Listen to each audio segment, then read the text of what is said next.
নমস্কার। আশা করি সবাই ভালো আছেন।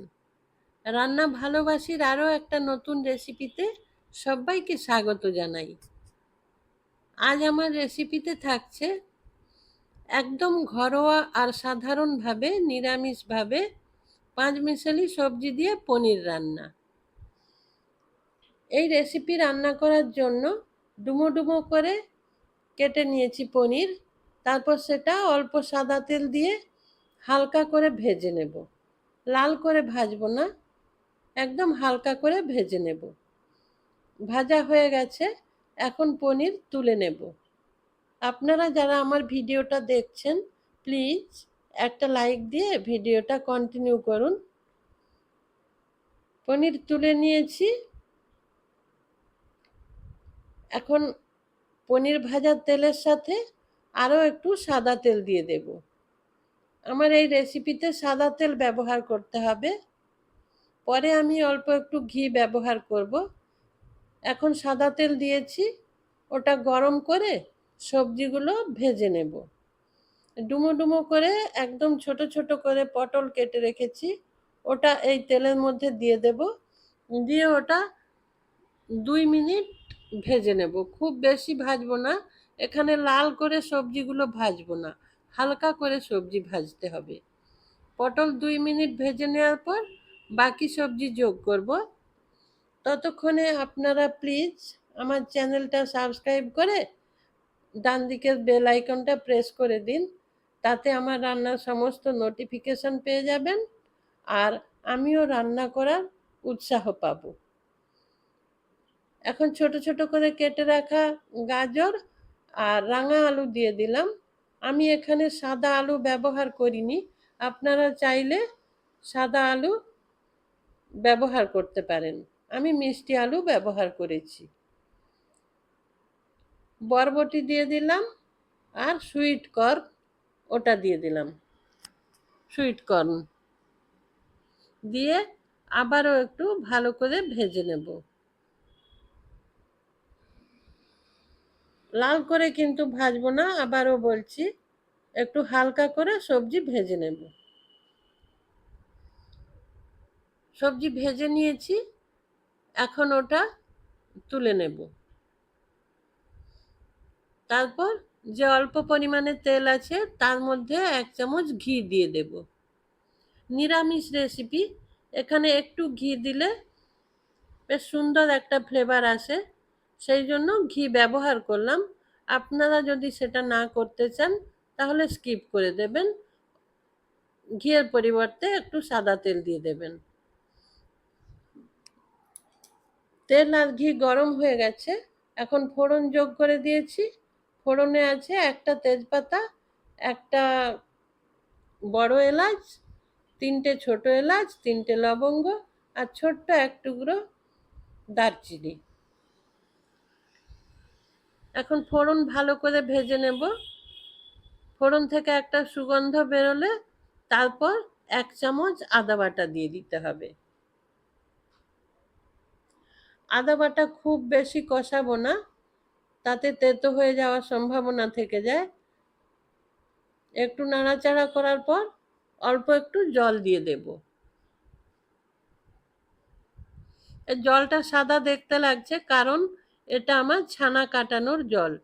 ছানা কাটানোর পরে যে জলটা থাকে আমি বিভিন্নভাবে সেটা ইউজ করে নিই, সেই জন্য ওই জলটা এখানে ব্যবহার করেছি, অন্য কোনো কারণ নেই। আপনারা সাদা জলও ব্যবহার করবেন। কাঁচা লঙ্কা কুচনো 1 চামচ দিয়েছি, ওটা আপনারা বুঝে দেবেন, ঝাল বুঝে, যে যেরকম ঝাল খাবেন। এখানে কুচনো কাঁচা লঙ্কার পরিবর্তে কাঁচা লঙ্কা বাটাও দিতে পারেন, সেটাও ভালো। কুচনো টমেটো দিয়েছি। এখন আবারও একটু ভালো করে কষিয়ে নেব। আবারও একটু জল দিলাম, দিয়ে মশলা কষিয়ে নিতে হবে। অল্প নুন দিলাম।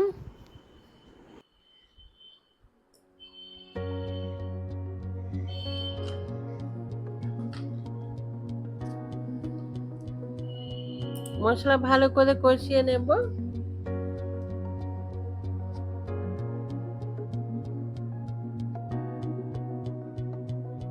ধনে গুঁড়ো, জিরে গুঁড়ো, লঙ্কা গুঁড়ো, অল্প একটু হলুদ দিলাম।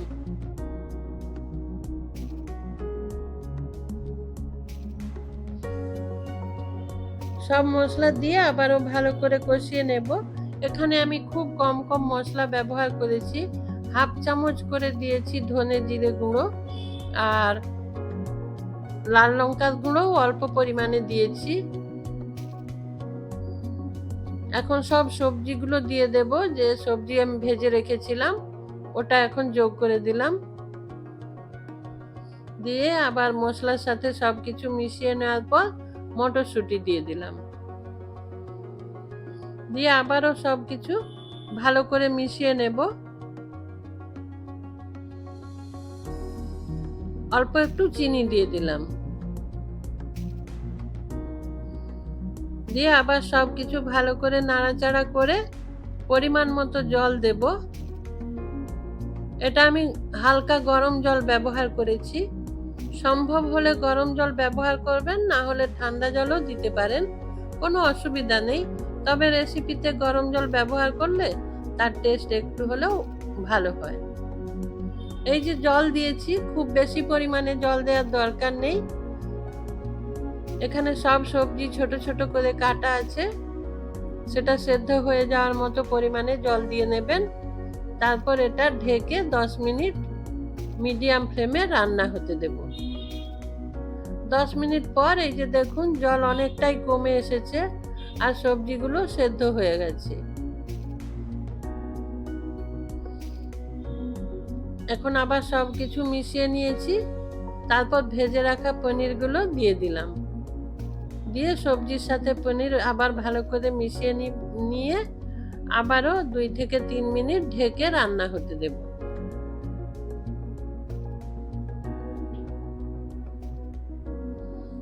আবার ঢেকে দিয়েছি।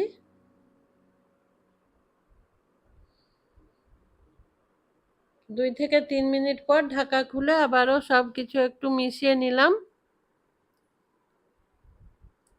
এরপরে কয়েকটা চেরা কাঁচা লঙ্কা দিয়ে দেব, আর গরম মশলা গুঁড়ো দিয়ে দেব হাফ চামচ।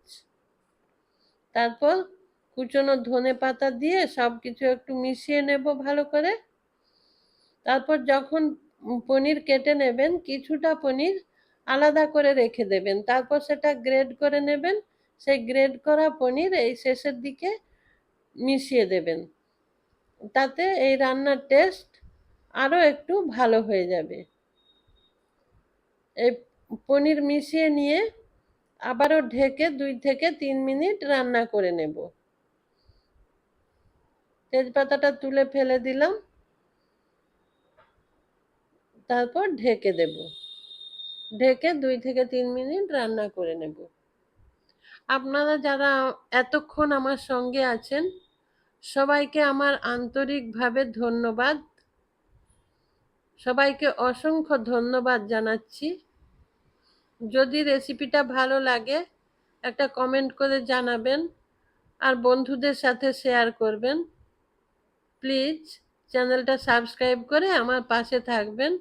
নমস্কার, ভালো থাকবেন।